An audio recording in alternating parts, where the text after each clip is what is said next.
Jadi memang kisahnya setelah lulus itu dari Fakultas Hukum USU Medan, pada waktu itu ada dosen kita yang terkenal itu namanya Henry Lee Aweng.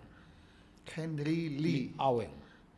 Dia ini kalau namanya USU Medan sampai di tahun 2000 mungkin pasti terkenal dan sangat mengagumi namanya Henry Lee Aweng. Jadi pada waktu itu beliau itu melihat prestasi daripada pada waktu itu kita masih ada kurikulum di tingkat tinggi mendapatkan sarjana muda hukum. SMHK. SMHK. Dia langsung akan diambilnya nanti ini mahasiswa berprestasi menjadi asistennya. Makanya jadi ada kesan. Oh iya, itu memang. Ini bukan orang kaya ini. Jadi selintas. Coba bapak konfirmasi kepada saya. Kepada penonton. Iya. Mobil bapak mobil apa coba? Kalau Tuhan sudah buka jalan tidak ada bisa tutup. Itu. Tapi kalau Tuhan masih menutup, mau cara apapun kita pakai, nggak akan dibuka-buka. Itulah yang selalu yang ada di. Bukan kisah sembarang kisah. Kisah ini istimewa sebab terjadi oleh karena kasih dan dibagikan dengan landasan kasih juga. Inilah podcast Berbagi Kisah dan Kasih bersama saya Yunus Timotius.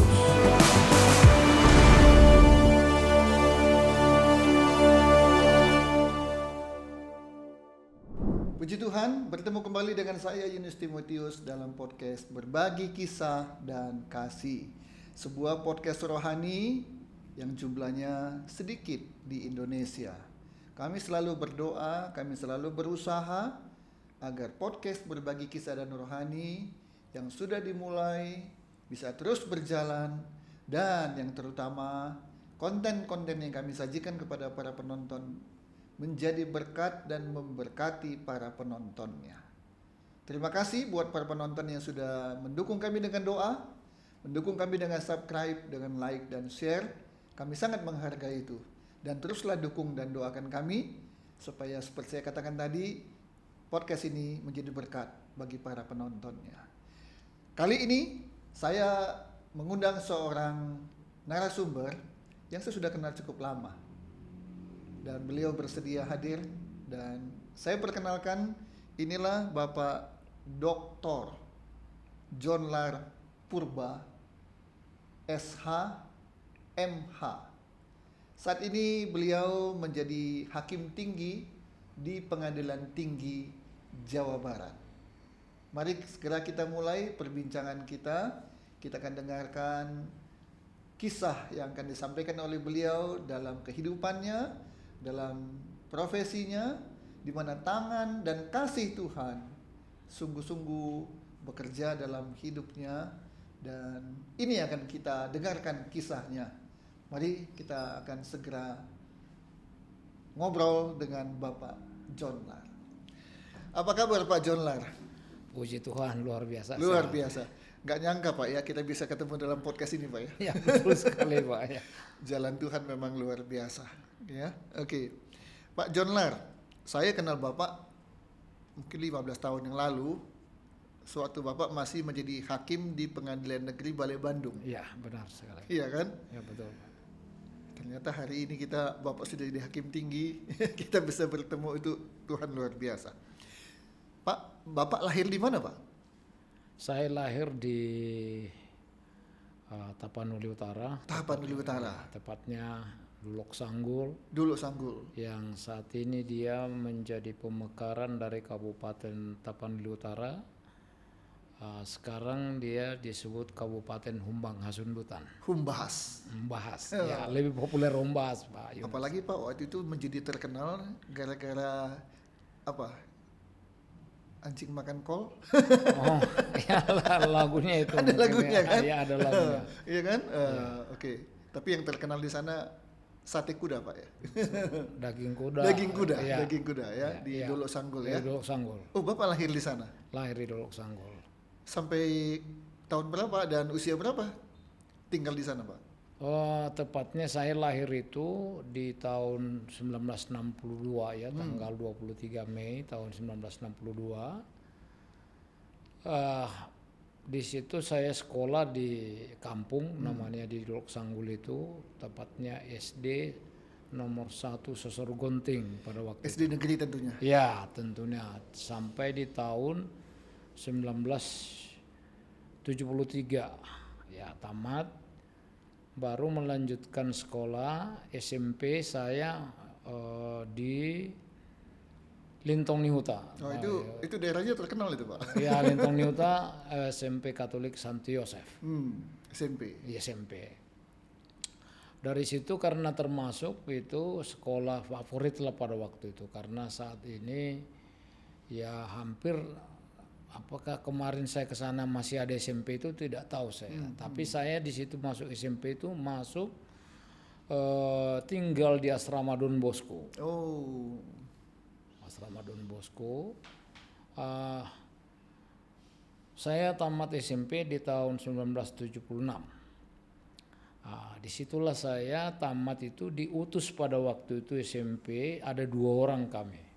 Ada 2 orang yang setahu saya, teman saya itu Pak Sihite, berdasarkan informasi dia aktif mengajar dia itu di Politeknik ITB. Oh, Bandung juga Kami ya. diutuslah itu masuk di SMA Katolik Budi Mulia, Pematang Siantar. Pematang Siantar. Kota kelahiran saya. Wah, jadi kalau Pak Yunus tahu, pada waktu itu masuk SMA Budi Mulia itu adalah lebih susah daripada masuk ke SMA negeri, bukan seperti sekarang. Jadi kami diutus di situ pada waktu itu, diterima oleh temannya Bruder terkenal, Bruder Peters. Harus ada S-nya Pak, dia bilang. Iya, Bruder BJW Peters. Peters Dan ya. beliau terkenal sekali gila bola. Gila bola, benar sekali Pak. Iya, gila bola. Jadi kalau selintas riwayatnya saya di situ, pada waktu itu tamat SMA di tahun 80. Pada waktu itu kita namanya semangat dari kampung ini ya, karena bagaimana kita merindukan pendidikan itu, kita harus bersaing untuk masuk perguruan tinggi negeri. Kalau tidak masuk perguruan tinggi negeri, kemungkinan saya pribadi dari latar belakang orang tua saya tidak mungkin saya kuliah. Karena biaya mahal. Biaya mahal, betul sekali Pak. Udahlah, apa boleh buat, itulah fakta ya. Iya. Jadi itulah kesaksian saya juga, termasuk kalau dibilang kesaksian dengan belajar sungguh-sungguh ya, berdiskusi. Dan ada teman saya itu terkenal itu, yang teman saya diskusi di waktu SMA, dia dari SMA Seminari Jalan Lapangan Bola Atas. Seminari pertama. Ya, seminari pertama. Mereka tidak konsisten. Sebenarnya mereka kan sekolah pastor. Ya, tapi mereka keluar setelah ditimba ilmunya. Jadi saya luluslah saya di Fakultas Hukum USU Medan tahun 1980. Oh, masuk USU juga. Ya. Bergengsi. Tetapi sementara dia itu masuk dia di Universitas Gajah Mada. UGM. Dan karena dia secara bahasa Inggrisnya dia bagus, dia langsung mengambil hubungan internasional.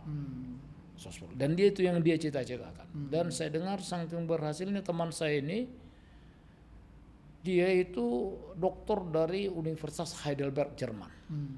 Itu kisah pendidikan yang saya untuk riwayat pendidikan saya. Tapi menarik Pak ya, Bapak bilang sejak SMA aja udah diskusi-diskusi ya, khususnya mau kemana dan sebagainya. Ini yang mungkin banyak anak-anak sekarang waktu lulus SMA tanya mau kemana, bingung tuh. Sedangkan Bapak di tahun 80-an itu ya, awal 80-an sudah, sebelum 80 malah lagi SMA sudah mulai diskusi, udah mulai tanya, udah mulai mikir. Ya, oke. Dan akhirnya masuk USU, Fakultas Hukum. Fakultas Hukum masuk. Lulus sarjana hukum. Lulus sarjana hukum. Bisa jadi apa? Jadi pengacara, jadi jaksa, jadi polisi, jadi pebisnis pun bisa. Iya. Tapi kenapa akhirnya jadi masuk hakim? Ini bagaimana cerita?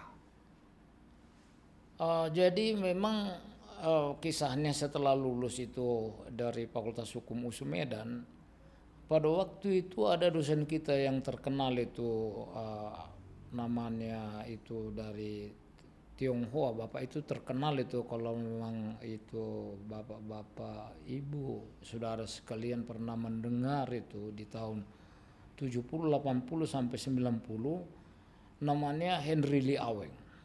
Henry Lee Aweng. Dia ini kalau namanya USU Medan sampai di tahun 2000 mungkin pasti terkenal dan sangat mengagumi namanya Henry Lee Aweng. Jadi pada waktu itu beliau itu melihat prestasi daripada pada waktu itu kita masih ada kurikulum di tingkat tinggi mendapatkan sarjana muda hukum. SMHK. Dia langsung akan diambilnya nanti ini mahasiswa berprestasi menjadi asistennya.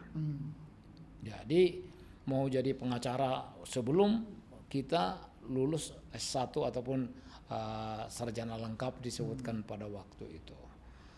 Jadi pada waktu itu ya kita boleh disampaikan kita bukan tidak berprestasi karena dengan beliau ini kita mengambil tanda lulusnya itu disebutkan bewis. Itu sebenarnya itu adalah bahasa Belanda, bewis, bukti. Dan memang pada waktu itu cukup dia ini Bapak ini Pak Lee Aweng ini ada bukunya Pak, buku Acara Perdata Pak. Dan bahasa Indonesianya juga itu sengaja dia mengundang terkenal dulu di TVRI yang namanya untuk mengedit bahasanya itu adalah Sabaruddin Ahmad. Dia menyampaikan pada waktu persis pakaian putih seperti ini. Dia selalu menyampaikan saya hanya modal pulpen. Ya. Tetapi saya sangat terkenal hanya untuk membuatkan gugatan. Anda harus seperti itu. Jangan mau seperti saya dosen karena pada waktu itu dosen itu makan kapur. Kita belum pakai spidol seperti sekarang ataupun bila perlu sudah melalui offline melalui ya kira-kira seperti itu. Jadi tanda lulus dari dia bukan seperti sekarang. Tanda lulus sama dia itu adalah SCTS. Jadi maka itu kita dari tamat itu Pak, dari tingkat 3 dulu. Sekarang semester 5 itu beliau latih tidak ada gunanya Anda menjadi sarjana hukum kalau Anda tidak mampu membuat suatu gugatan ataupun menuntut orang. Menggugat orang, membuat surat gugatan. Dan demikian juga Anda harus juga bersedia dituntut orang. Ya. Bersedia dituntut dalam arti memberikan jawaban. Itulah yang paling mendorong kita menjadi ataupun bercita-cita sebenarnya harus mengikut beliau itu. Lihat, dan beliau begitu ketatnya sampai saat ini beliau pada waktu itu orang yang mau kuliah itu tidak boleh pakai kaos.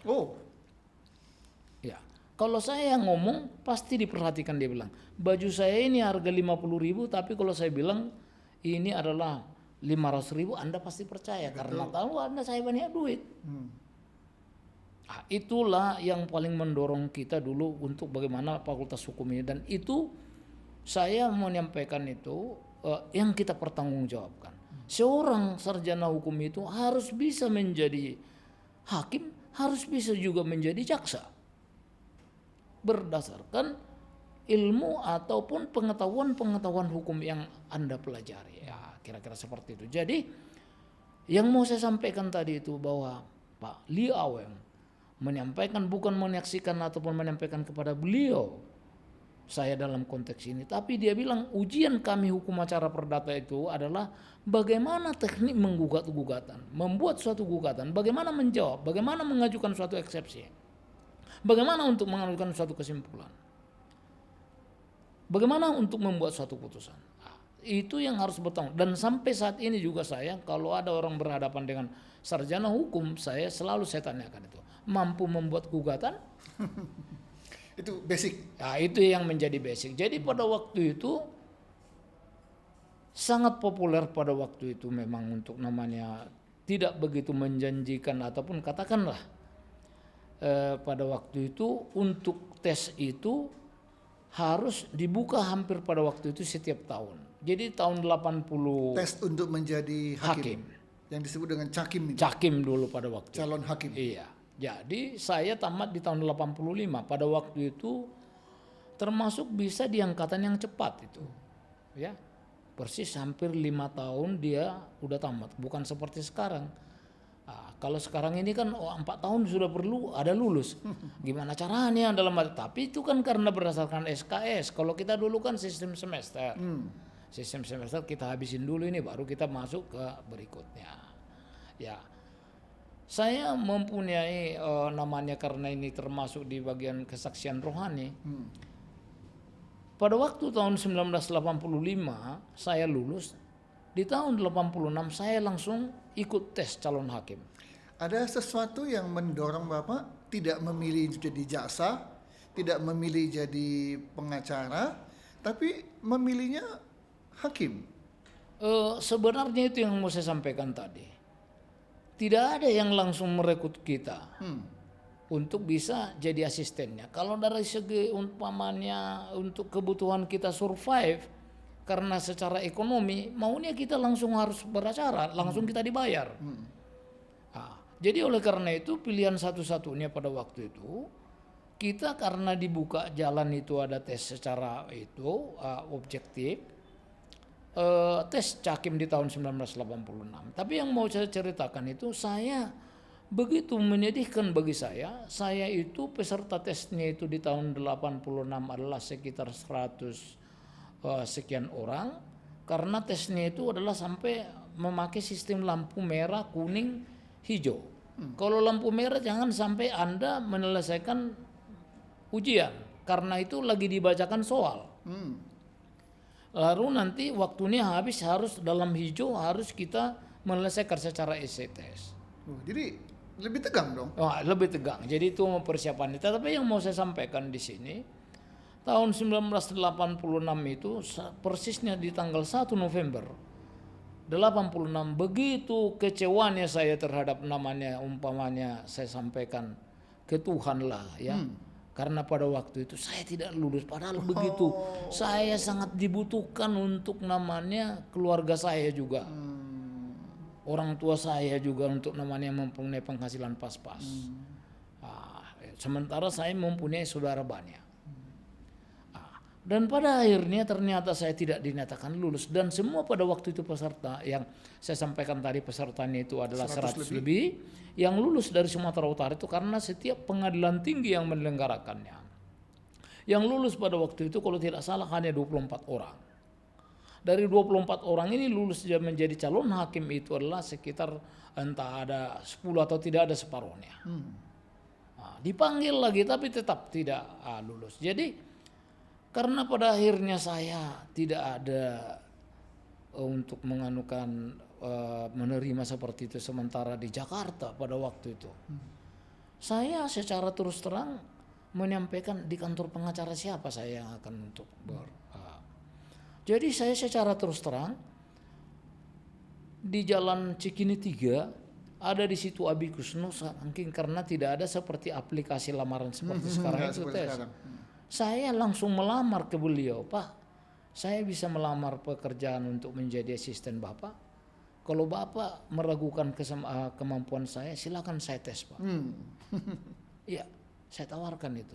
Dalam arti saya bukan dalam arti sombong menyampaikannya. Tetapi poin yang mau saya sampaikan tadi, seorang pengacara, seorang sarjana hukum itu harus mampu dia membuat suatu surat gugatan. Jadi berdasarkan tadi itu dasar daripada beliau menyampaikan tadi Pak Henry Lee Aweng.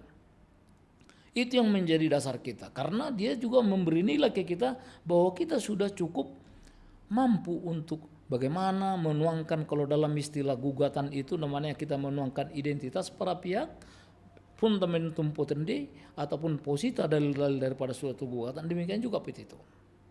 Bagaimana kita menyusun suatu eksepsi? Itu saya tanyakan, tetapi beliau tidak berkenan terima saya. Pak Abi Kusno ini. Abi Kusno ini. Tetapi pada akhirnya ada melalui teman, saya bergabunglah saya begitu disayangi di namanya di Jalan Layur. Jalan Layur Jakarta Timur Rawamangun. Teman saya juga mengajari dia. Dia sekarang jadi hakim tinggi tuh. Hakim tinggi Pengadilan Tinggi Medan. Nanti kalau ditanyakan kamu punya kartu karena pada waktu ditanya itu langsung harus kamu jawab. Ini identitas saya. Tidak ada undang-undang menyampaikan harus pakai kartu seperti yang Pak Yunus sebutkan di ini, kartu tanda anggota itu. KTA. KTA. Jadi saya berpengalaman, saya itu sebagai seorang namanya asisten, saya sebutkan itu pengacara, diikutkan karena tidak seperti sekarang bagaimana kita ikut pengacara itu PKPA dulu. PKPA dulu. Hampir 1 tahun saya itu bersidang di Pengadilan Negeri Jakarta Pusat pernah. Waktu masih muda, bukan seperti saat ini saya udah bermutu tua dalam. Malah kurusan, malah waktu itu mungkin timbangan badan saya hanya sekitar 50 ataupun 48 kg. Jadi saya pernah sidang juga di Jakarta Barat, pernah sidang di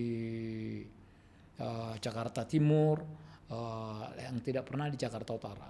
Saya tidak, itu pengalaman saya. Jadi ketika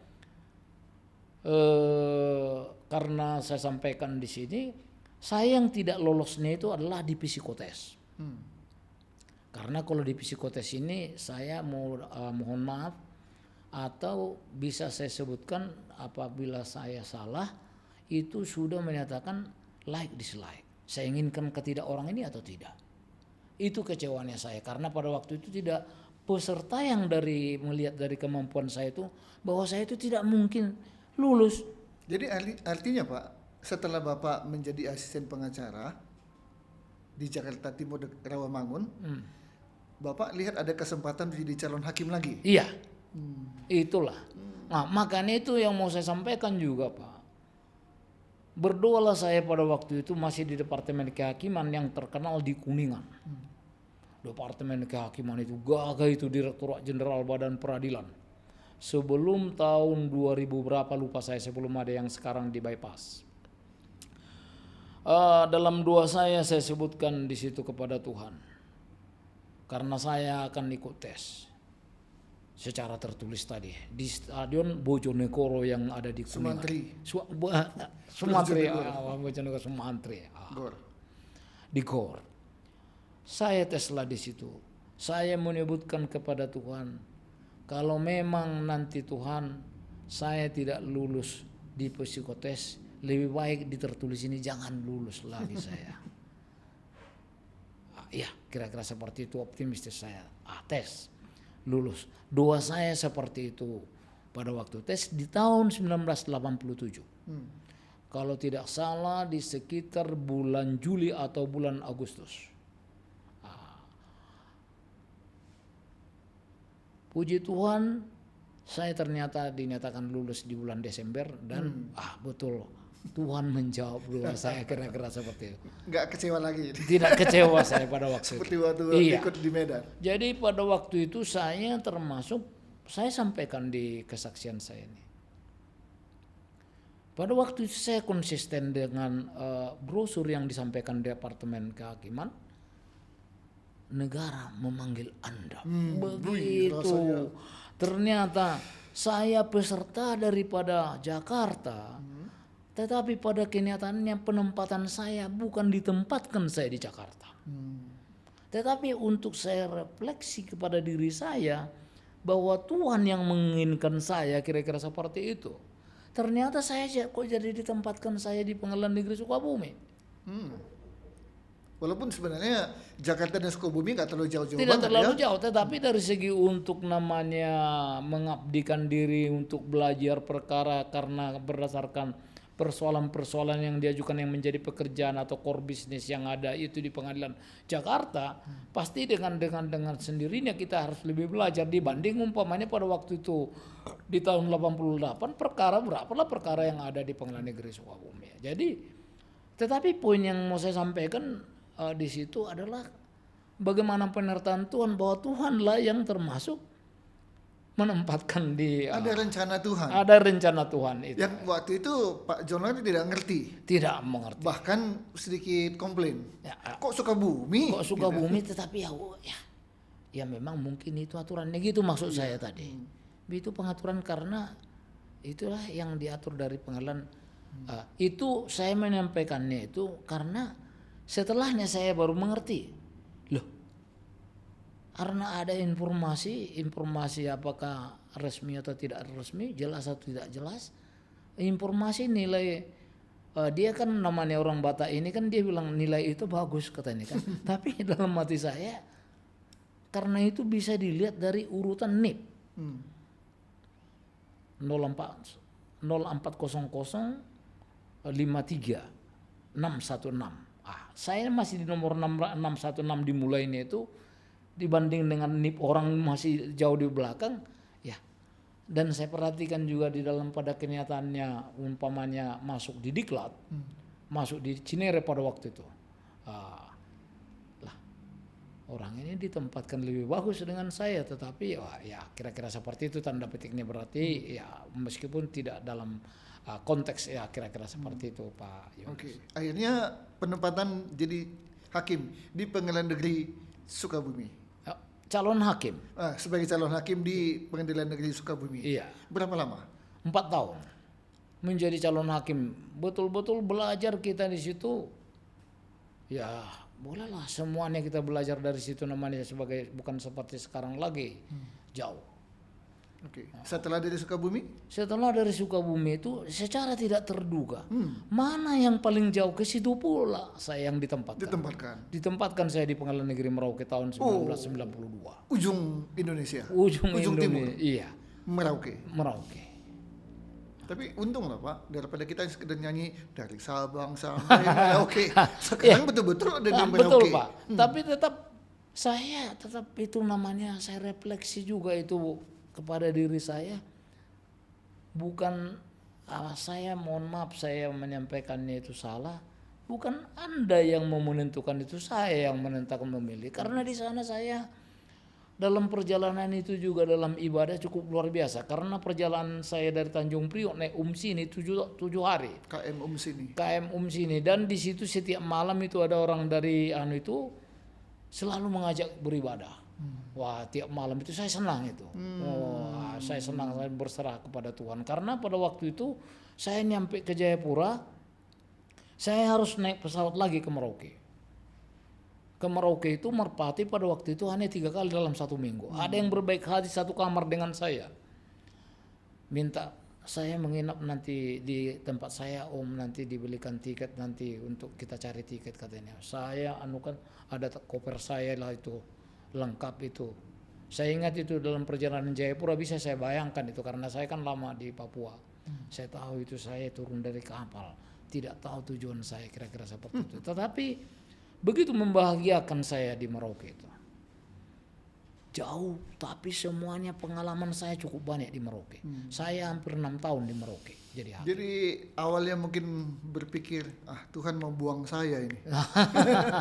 Ya. Ya kan? Ya. Tetapi ternyata Tuhan punya rencana. Ya. Supaya Pak Jonar lebih dekat sama Tuhan lewat Ya. banyak ibadah. Iya, banyak ibadah, betul Pak. Karena pada waktu itu saya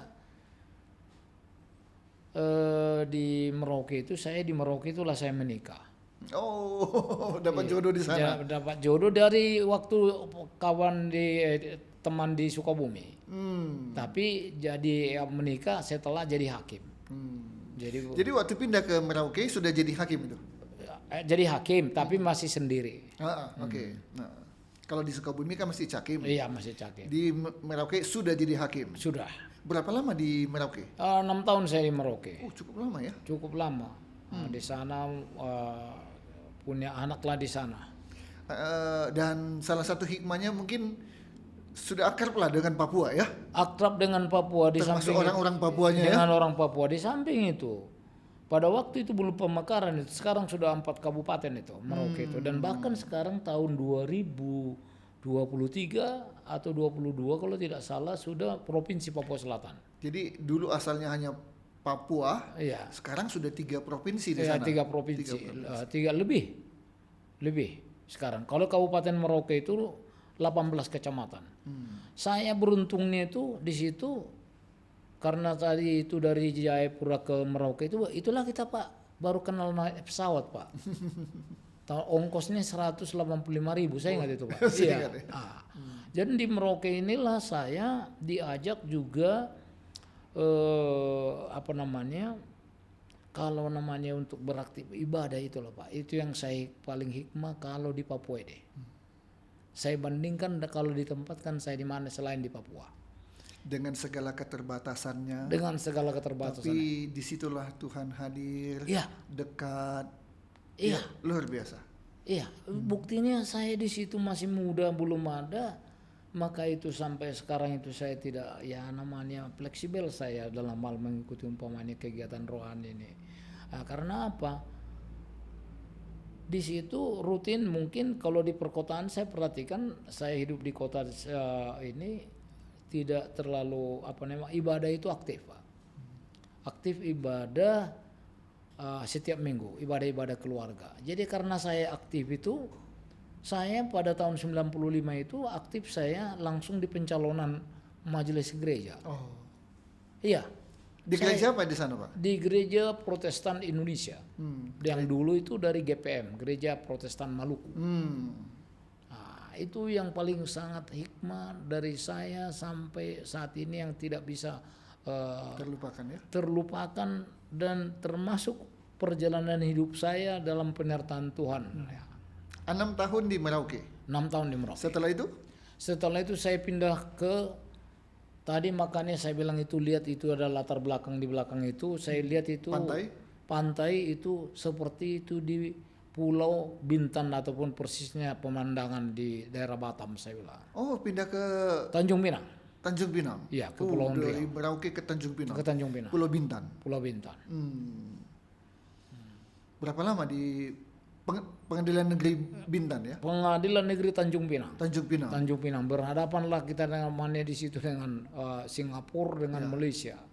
Perbatasan. Termasuk saya hampir 6 tahun saya juga di sana. Tahun 98 sampai tahun 2004. Di Tanjung Pinang. Tanjung Pinang. Sekarang dia jadi ibu kota provinsi Kepulauan Riau. Iya, Kepri.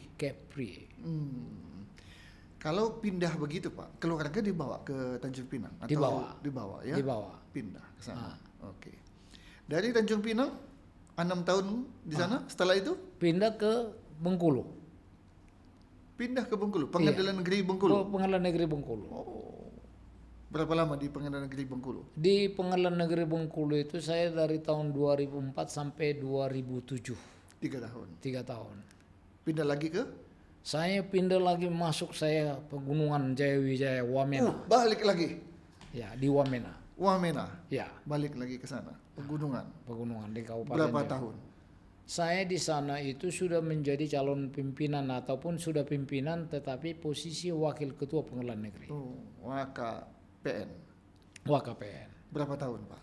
2,5 tahun saya hampir di sana. Ditambah tadi 6 tahun di Merauke sudah 8,5 tahun di Papua. Iya. Kemudian dari Wamena ke? Dari Wamena masuk saya di Kepulauan Yapen. Wapen Waropen, Serui. Serui. Iya. Itu jadi ketua pengadilan saya. Oh, jadi ketua pengadilan negeri. Iya. Wah, sudah mulai enak dong. Ketua pengadilan negeri, tapi ya tetap di kampung kan. Iya, ya, tapi pokoknya kampung pun di sana udah jadi jenderal gitu kan. Jadi itulah namanya perjalanan kita Pak dalam sesuai dengan yang disampaikan Pak Yunus juga, ya kehidupan rohani saya cukup segar, senang saya. Di Wamena itu saya aktif itu kita namanya itu kita di GKI ya Bethlehem. Di situ kita ada setiap minggu ada ibadah perpri namanya. Ada kalau di gereja kita yang lain perpri ini adalah persekutuan pria. Ada juga yang menyebutkannya kaum bapak PKB. Jadi duluan PKB kita Pak dengan PKB yang partai sekarang Kebangkitan Bangsa Pak. Duluan PKB yang ada peristilahan yang ada di gereja Pak. Iya, tapi singkatannya yang beda. Singkatannya beda. Oke. Saya bisa bayangkan Pak. Ini Papua ya. Iya. Ketika bernyanyi di ibadah, wah sama dengan kampung kita kan. Kalau orang Batak nyanyi. Iya. Iya toh, antara Papua, Maluku dengan Batak kalau udah nyanyi, wah bisa bikin merinding. Ya, jadi yang mau saya sampaikan Pak Yunus itu kita di situ kehidupan rohani ini yang namanya kita meskipun itu adalah kalau terkesan ke Wamena, siapa yang mau ke sana? maaf tanda petik buangan. Iya. Nah, seolah-olah kita ada kesalahan ditempatkan di sana. Tetapi itulah kehidupan kita cukup senang di sana. Kita beribadah di situ disampaikan oleh Pak Pendeta untuk kaum bapak bahwa di setiap ibadah itu nggak mungkin dilayani oleh pendeta, maka harus dari bapak, dari bapak ke bapak untuk Bukan pendeta tapi jadi berfungsi seperti pendeta. seperti pendeta harus menganukan di situ. Terpaksa juga ya. Terpaksa juga harus belajar juga. Ada belajar teman dulu itu. Itu Pak yang selalu ya bagaimana kehidupan namanya di Wamena Pak, bisa kalian paling dingin itu Pak 400 meter dari permukaan laut DPL. Paling dingin, angin berhembus 24 jam. Jadi saya tahu itu Pak, kalau seperti sekarang waktu di situ itu yang jaga saya waktu itu keluarga nggak ikut. Saya yang jaga saya itu ada Jomius. Nggak tahu Jomius sekarang ada tetap di pengadilan. Dia menjaga saya untuk satu rumah dengan saya. Saya bilang dengan dia, Jomius, nanti itu siapa yang disebut OPM itu ya sampaikan saya kirim salam, saya bilang. Bila perlu ajak ke rumah, saya bilang. Serius waktu pada itu saya bilang. Dan memang saya enggak takut saya. Pada waktu di Merauke juga saya itu ke berbagai kecamatan itu, disitulah saya baru naik namanya yang disebut dengan Twin Otter. Pesawat kecil yang hanya kita ditimbang itu barang kita nggak boleh. Nah, di situ saya bertemu juga untuk bertemu penjelajahannya itu untuk ke tempat itu pernah sampai jalan kaki. Tapi pengabdian saya untuk mengadakan peneluan hukum dan tidak saya takut itu karena ya yang kita jumpai juga di sana itu ya orang kita. Jadi mereka juga cukup senang sih. Ya. Boleh saya tarik kesimpulan begini Pak, diawali oleh satu kekecewaan, kenapa ini dipindahkan ke Papua, tapi berakhir dengan untung saya ditempatkan oleh Tuhan di Papua. Iya. Betul ya? Betul. Jadi tidak ada rencana Tuhan yang gagal, tidak ada rencana Tuhan yang buruk. Tidak ada rencana Tuhan yang kita aja nggak ngerti dan maunya kita. Jakarta, Bandung, Medan. Tapi Tuhan punya rencana yang indah dalam kehidupan Pak John Lar dan kehidupan kita semua. Iya. Ketua Pengadilan Negeri di Serui, berapa lama? 2 tahun juga lebih. 2009 ke 2011, hampir 2,5 tahun saya. Oke. Kalau sudah jadi ketua Pengadilan Negeri, udah enak ini kan posisi kan? Iya. Ketua Pengadilan Negeri gitu ya. Masuk Muspida. Iya, betul. Muspida kan? Iya. Oke. Itu juga salah satu cita-cita saya dulu Pak. Oke. Kemudian pindah ke mana? Dari Serui saya itu pindahlah saya masuk tadi itu di Pengadilan Negeri Balai Bandung. Kabupaten Bandung. Kabupaten Bandung. Iya. Balai Endah. Dari Pengadilan Negeri Serui. Sebagai ketua Pengadilan Negeri. Menjadi hakim anggota di Pengadilan Negeri Serui. Tetapi kelas pengadilannya berbeda. 1A. Jadi bagi para penonton mungkin heran. Kenapa ketua pengadilan negeri kok pindah menjadi hakim anggota? Hakim anggota. Wakil ketua pun tidak? Wakil ketua pun tidak. Apalagi ketua? Apalagi ketua. Karena kelasnya berbeda. Iya, kelasnya berbeda. Kan? Iya.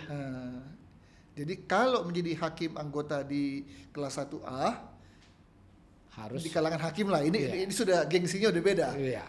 Sama dengan kalau jadi hakim saja pun di Jakarta Pusat. Oh iya. Iya kan? Iya. Itu sudah ketua pengadilannya itu ketua dari ketua karena pasti mantan ketua di situ. Iya, jadi ketua pengadilan negeri. Udah pilihan itu. Iya, sudah pilihan. Udah pilihan. Oke, berapa tahun di Balai Bandung? Di Balai Bandung itu saya persisnya 3 tahun 5 bulan. Oh, cukup lama. Lama. Waktu pindah dari Serui ke PN Balai Bandung, happy atau apa ini? Kalau kita menyampaikan itu karena cita-cita hakim itu yang menjadi barometer itu adalah pindah ke Jawa. Jadi tetap harus kita nyatakan happy. Happy ya? Iya. Dan paling tidak gini lah, kalau Bapak nggak dipindahkan ke Balai Bandung, nggak ketemu kita waktu itu. Iya juga. Iya kan? Nggak ketemu kita. Iya. Nah, dari situlah sampai kemudian Bapak pindah kembali ke PN Bandung.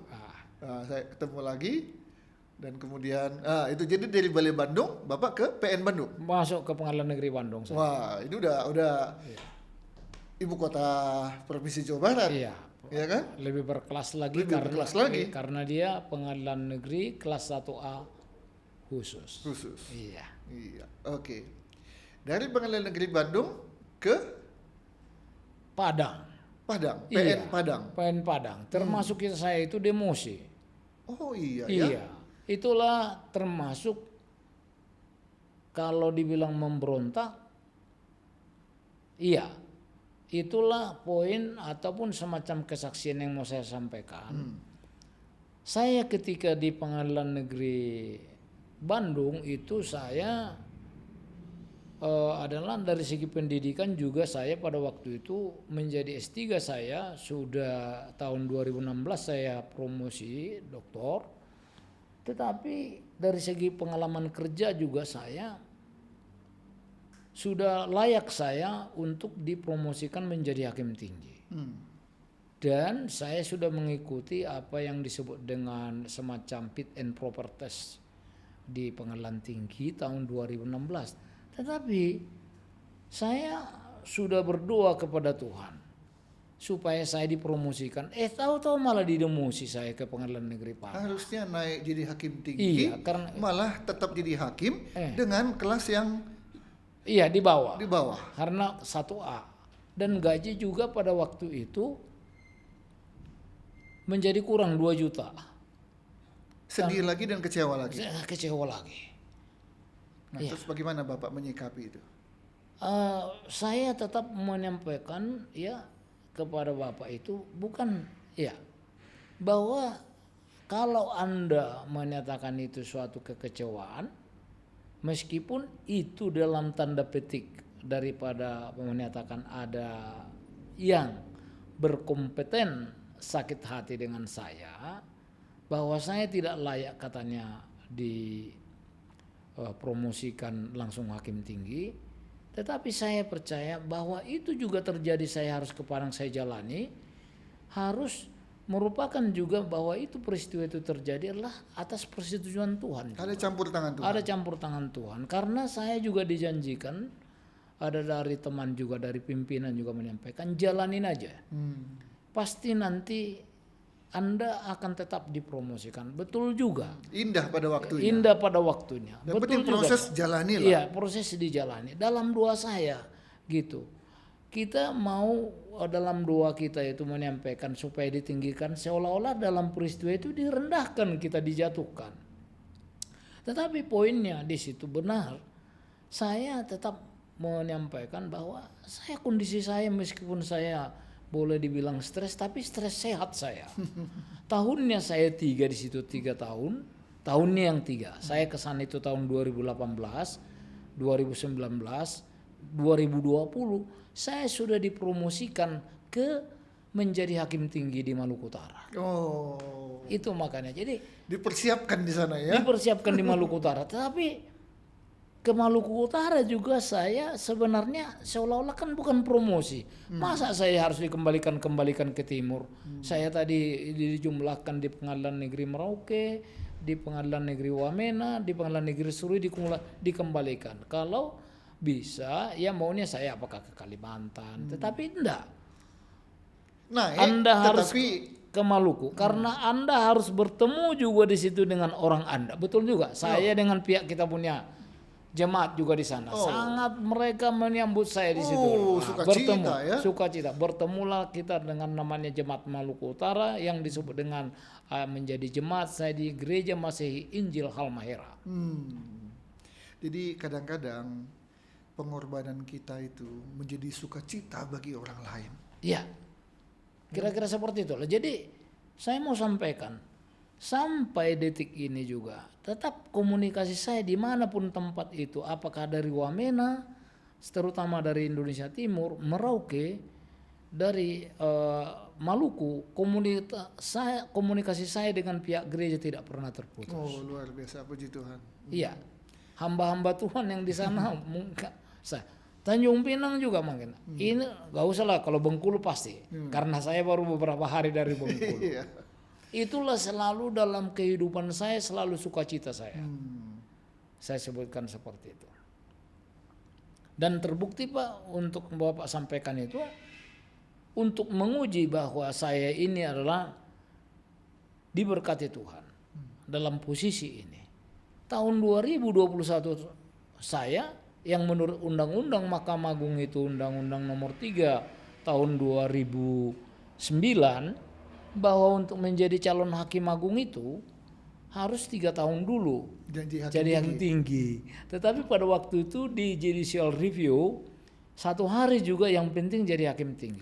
Puji Tuhan, 2 kali saya tes dari itu, tahun 2021, 2022 saya lolos itu dalam seleksi kualitas hakim agung. Paling tidak kualitasnya udah sama. Iya, namanya kualitas di Mahkamah Agung itu. Itu saya harus menganukan tetap berkat Tuhan. Doa dari jemaat juga di masyarakat kita, teman-teman kita. Tapi Pak, cerita tadi kesaksian Bapak ya, ada banyak berkat-berkat yang Bapak dapatkan selama menjalani profesi sebagai hakim. Iya. Ya. Tapi kan berkat itu tidak hanya berkat jasmani, Pak. Iya. Maaf Pak, ini Bapak bisa konfirmasi kepada saya. Setahu saya sebagai hakim, sekarang hakim tinggi, Bapak ini bukan orang kaya, Pak. Artinya Bapak bisa menyaksikan bahwa berkat Tuhan itu bukan hanya karena Bapak banyak uang, banyak harta sebagai hakim, tapi berkat-berkat rohani yang Bapak terima itu luar biasa. Iya, betul Pak. Betul, ya betul. Tetapi saya juga tidak menyatakan seperti yang judge Bapak itu, saya umpamanya dibilang tidak kaya, kalau saya menyatakan cukup saya. Oh, puji Tuhan. Iya Pak. Iya. Jadi kan terkadang kalau dilihat orang saya sepintas itu memang sepertinya tidak punya apa-apa. Sebenarnya enggak. Tuhan begitu baik dengan saya. Saya ralat, bukan tidak kaya Pak.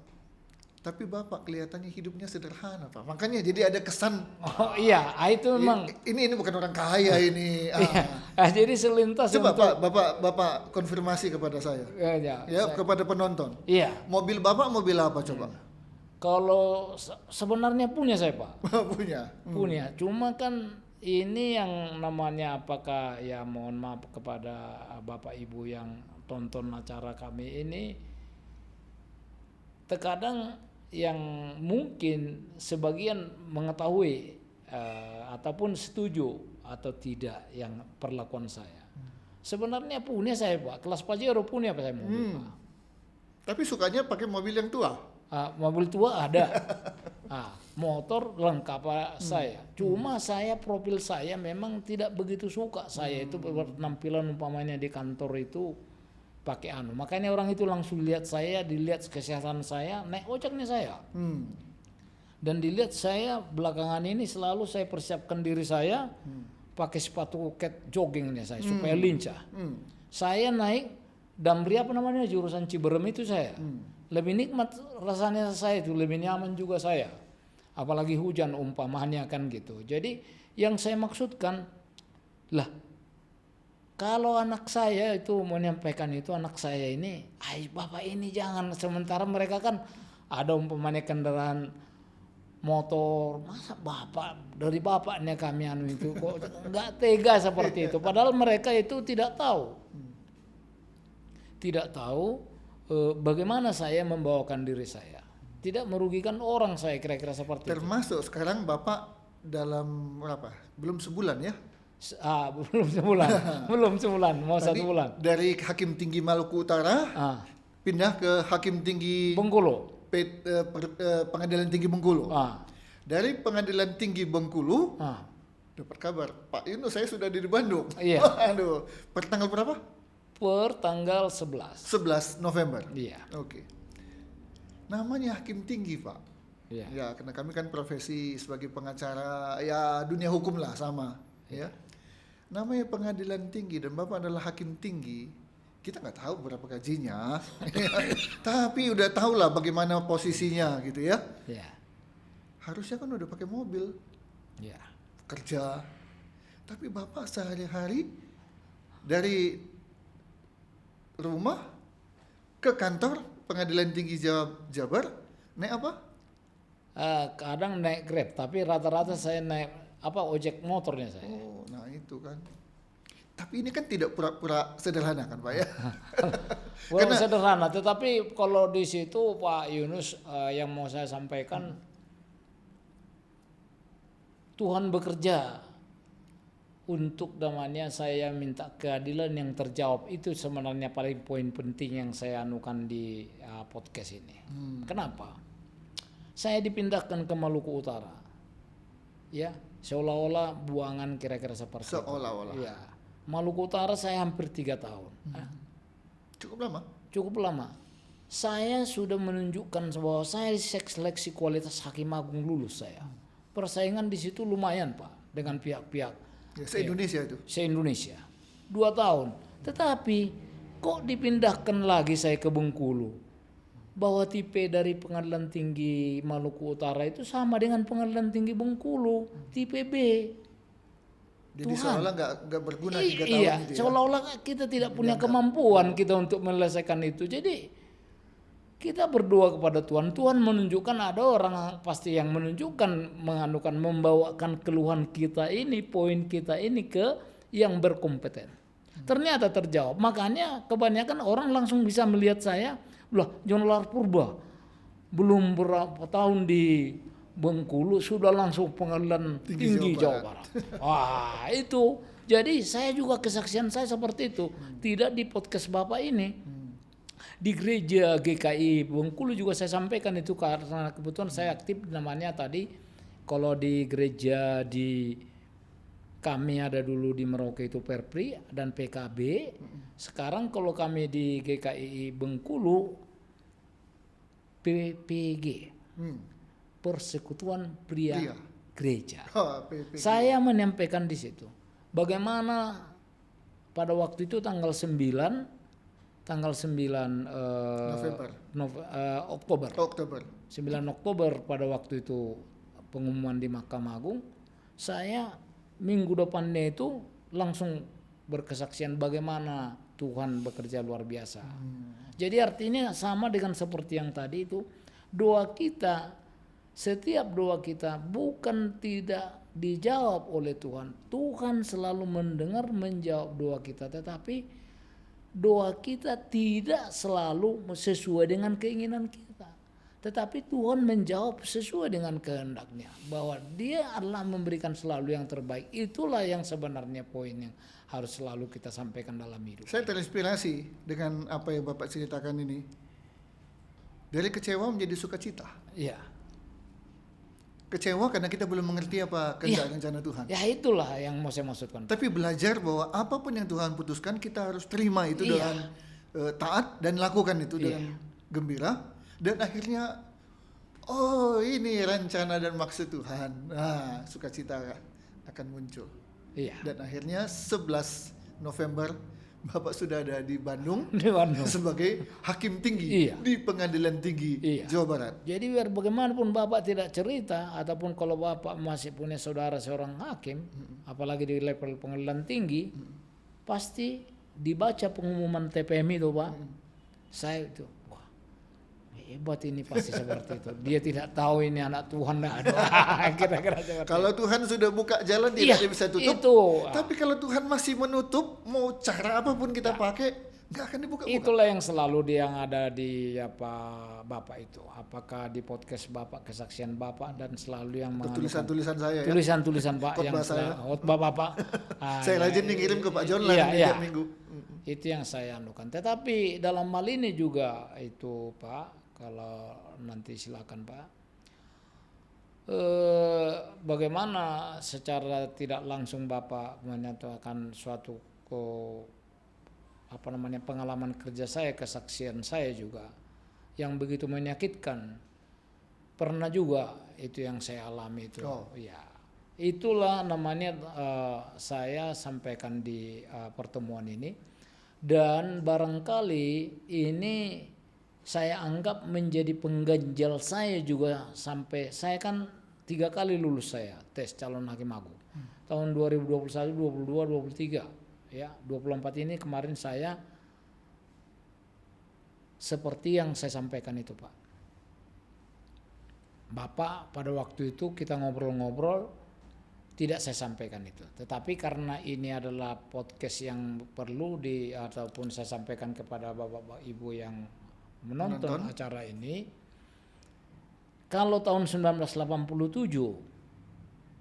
saya sebutkan tadi, Tuhan kalau tidak lolosnya saya psikotes, lebih baik jangan lulus lagi saya secara tertulis ini.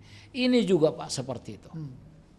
Hal yang sama dalam doa saya. Dalam doa saya. Tuhan, karena selalu kawan-kawan mendorong saya.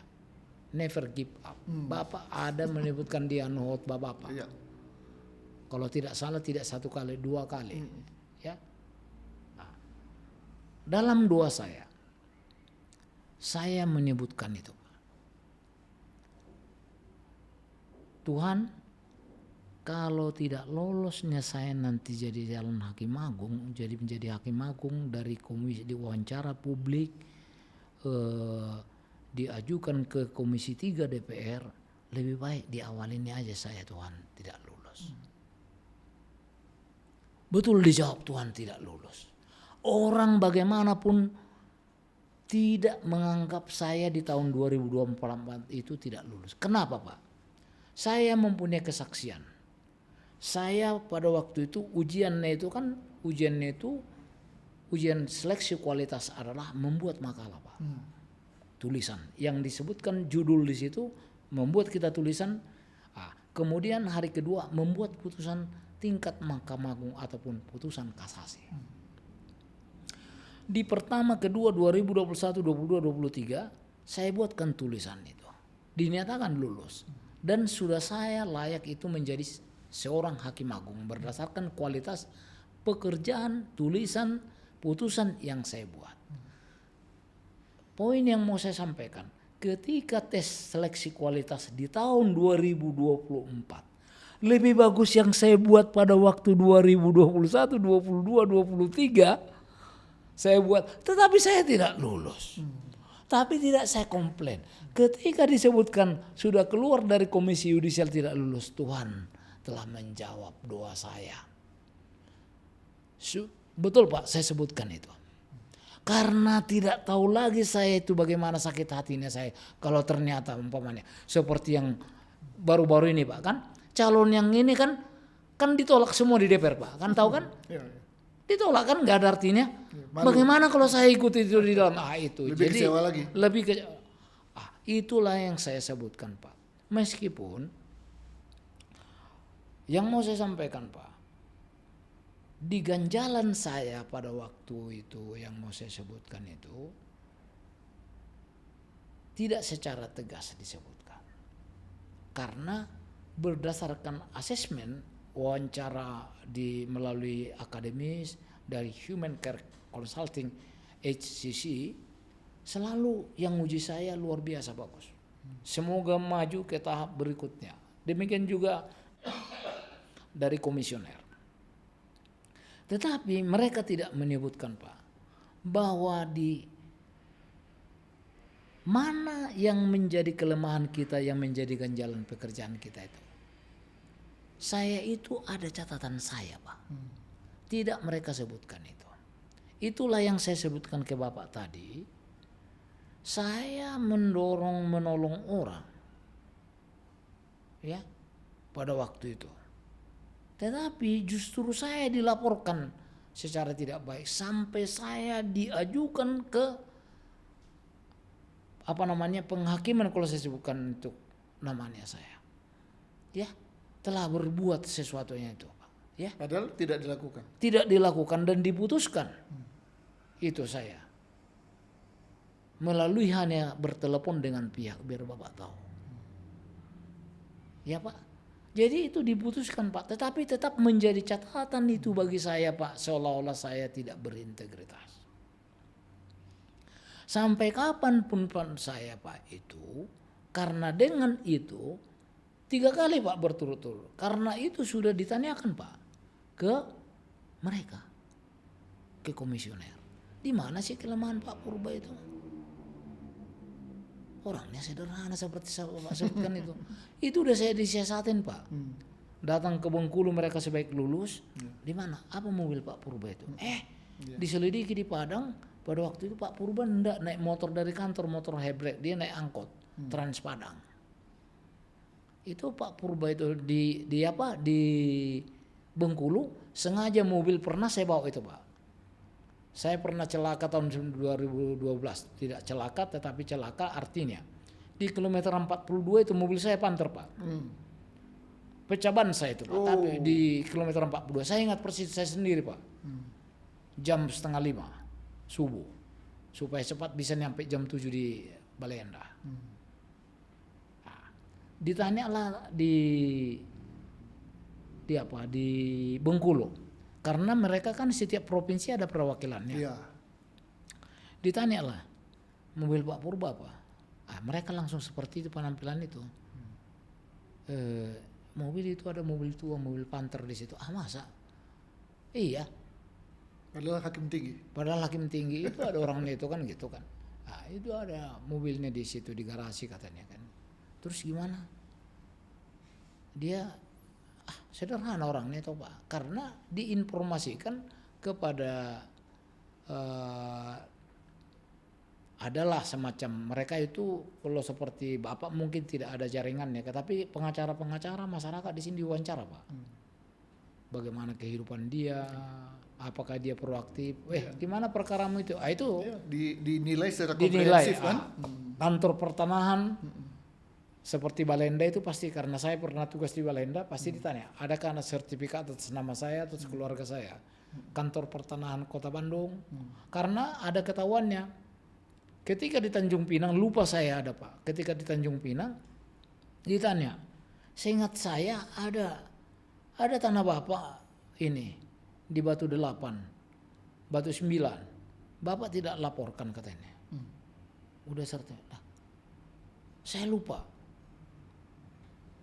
Padahal itu harga tanah itu pada waktu itu kalau tidak salah ini sekitar 5 juta. Kira-kira seperti itulah, kok hartanya banyak, kira-kira seperti itu.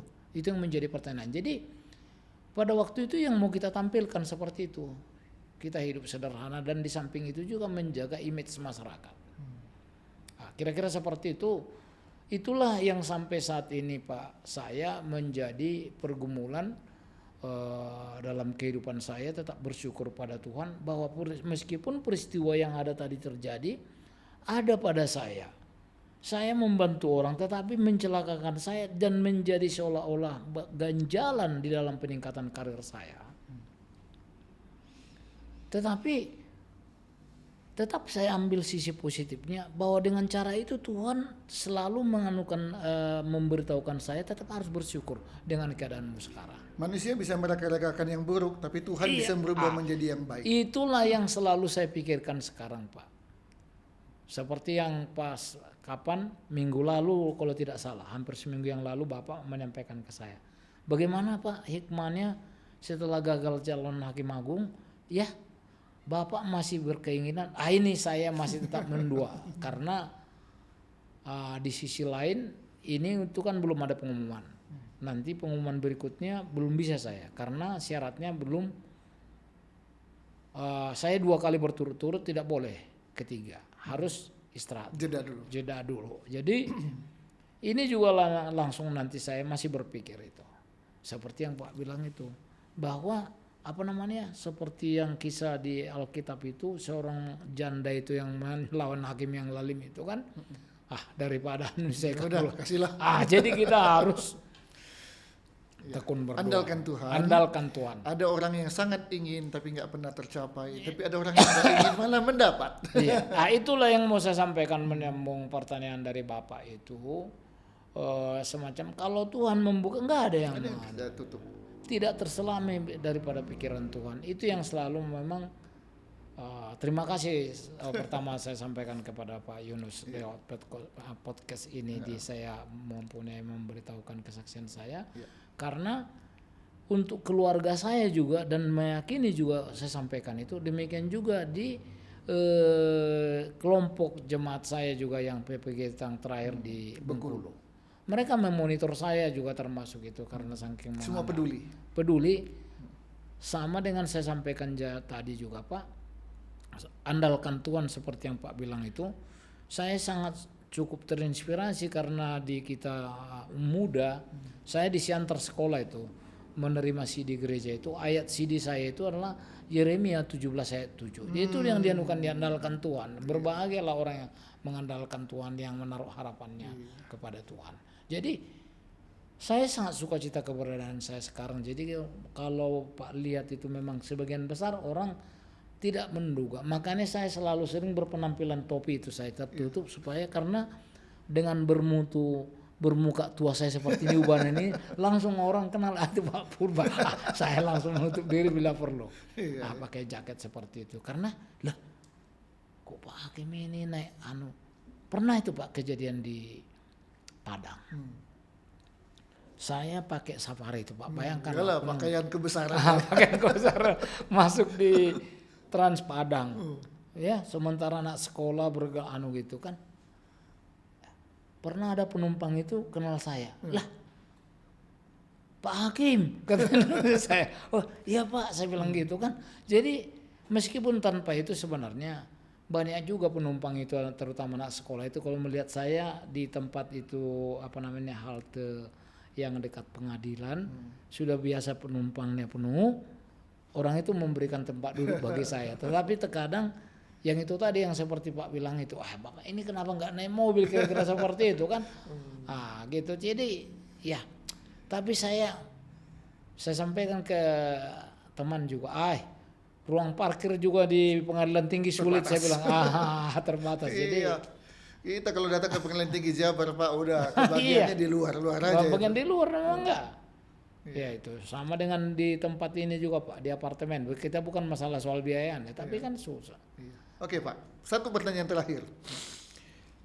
Setiap mengambil keputusan, Hakim PN, PT dan MA selalu memulai dengan keadilan berdasarkan ketuhanan yang Maha Esa. Tuhan dibawa namanya di sana. Semua hakim melakukan hal seperti itu. Secara khusus saya bertanya kepada Pak John Lar Purba. Setiap Bapak mengambil keputusan ketika Bapak menjadi ketua majelis, sejauh mana Bapak mengajak Tuhan, menempatkan Tuhan dalam pengambilan keputusan?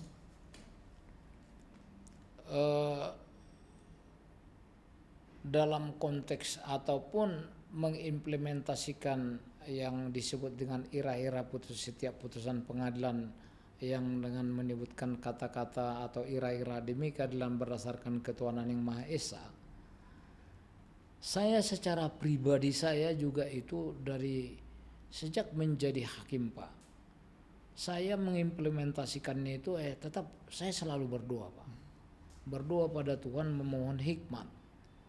Ya, bukan seperti ataupun meniru, kalaupun meniru ya.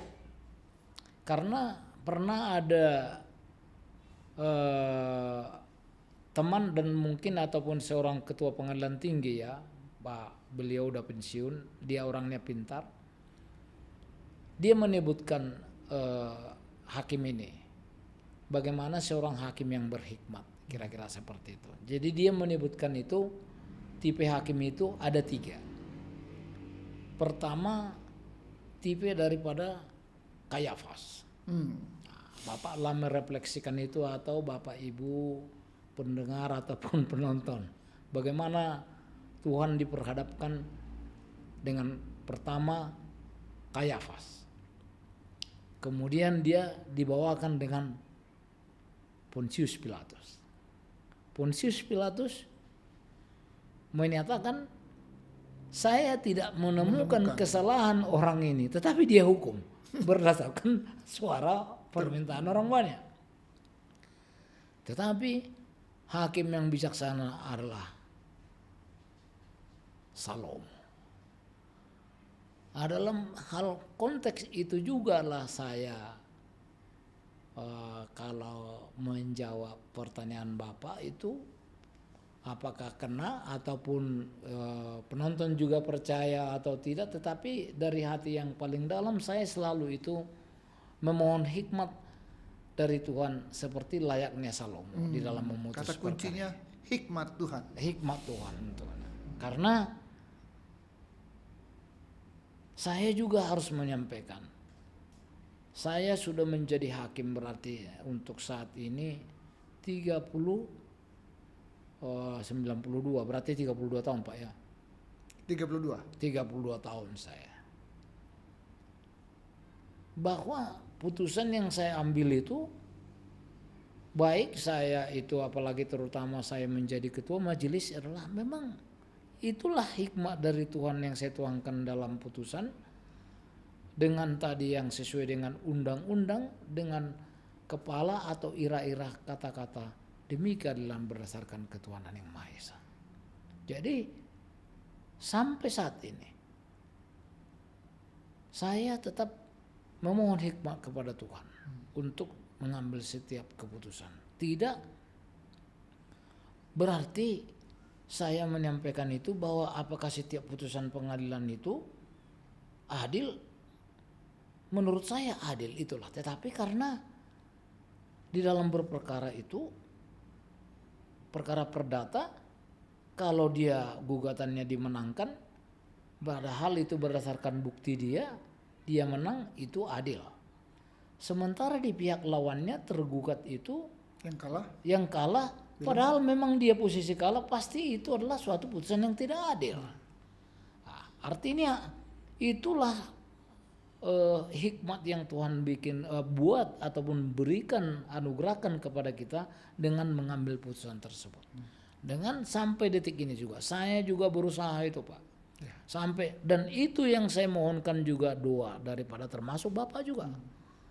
Termasuk pertanyaan dari penonton juga saya mohon didoakan untuk saya yang berdinas ataupun bertugas di Pengadilan Tinggi Jawa Barat, Pengadilan Tinggi Bandung ini, dalam mengambil keputusan itu betul-betul harus dengan ataupun memohon hikmat daripada Tuhan Yesus Kristus.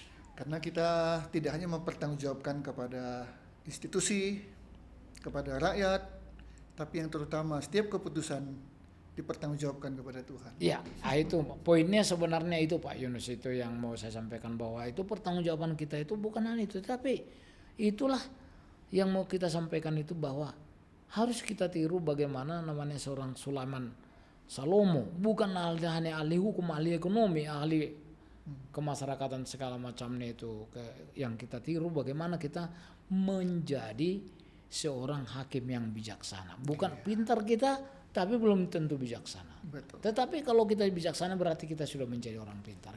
Amin. Terima kasih banyak Pak sudah berbagi pengalaman, pelajaran juga ya, bagaimana dari kegagalan berubah menjadi sukacita karena mengikuti terus apa yang Tuhan atur, Tuhan tentukan dalam kehidupan Pak John Lar.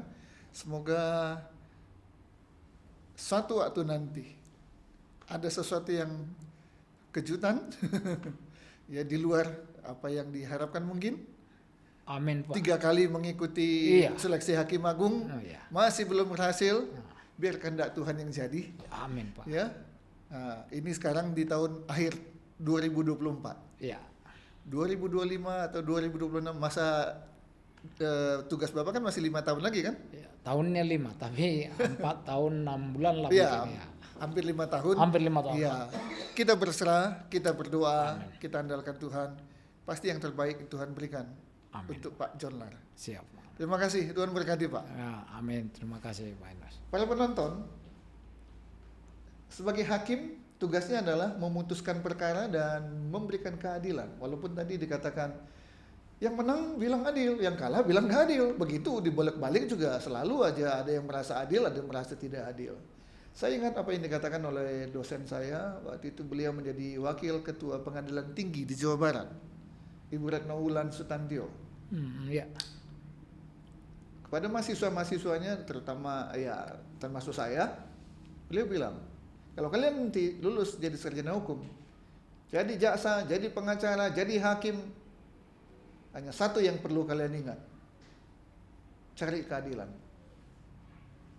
Jadi hakim yang adil, jadi jaksa yang adil, jadi pengacara, Jadi pengacara yang adil, bukan maju tak gentar membela yang baik. Demikian para penonton, episode kali ini dalam podcast Berbagi Kisah dan Kasih dengan narasumber Bapak Dr. John Lar Purba SHMH yang saat ini Tuhan tempatkan sebagai Hakim Tinggi di Pengadilan Tinggi Jawa Barat. Apakah tetap nanti beliau di sana atau dipindah kemana? Atau Tuhan tempatkan jadi Hakim Agung, itu merupakan tingkat tertinggi dapat dikatakan ya dalam profesi seorang hakim, menjadi Hakim Agung di Mahkamah Agung. Sama-sama kita serahkan dan kita doakan kehendak Tuhanlah yang jadi. Amin. Karena kehendak Tuhan pasti baik, pasti benar untuk kita semua.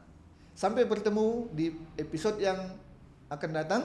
Tetap dukung kami dalam doa, subscribe, like, dan share. Tuhan Yesus memberkati kita semua. Amin. Amin.